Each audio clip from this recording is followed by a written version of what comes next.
সৌদির ভবিষ্যৎ বাদশাহ হতে নতুন যুবরাজ মোহাম্মদ বিন সালমানকে যুক্তরাষ্ট্র কিছু শর্ত দিয়েছে বলে দাবি করেছেন রাজপরিবার ত্যাগ করা প্রিন্স খালিদ বিন ফারহান।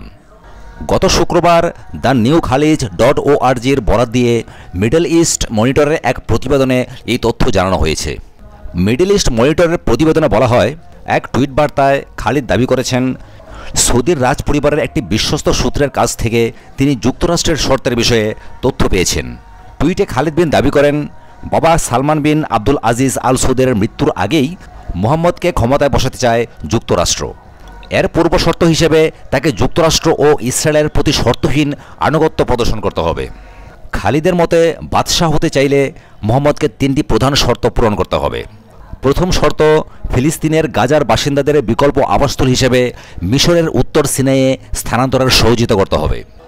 এক্ষেত্রে সংযুক্ত আরব আমিরাতের সঙ্গে মিলে প্রয়োজনীয় অর্থ সরবরাহ করতে হবে সৌদি আরবকে। দ্বিতীয়ত, গাজার শাসকদল হামাস ও তার পৃষ্ঠপোষকদের কাছ থেকে দূরে থাকতে হবে। তৃতীয়ত, মিশরের কাছ থেকে সানাফির দ্বীপ নিতে হবে। 2013 সালের জুলাইয়ে এক বিবৃতির মধ্য দিয়ে সৌদি রাজপরিবার ছাড়েন খালিদ বিন ফারহান। এরপর থেকে তিনি জার্মানিতে আছেন। সাথে থাকার জন্য অসংখ্য ধন্যবাদ। পরবর্তী এক্সক্লুসিভ সংবাদের জন্য আমাদের চ্যানেলটিকে সাবস্ক্রাইব করবেন এই আশা রাখি।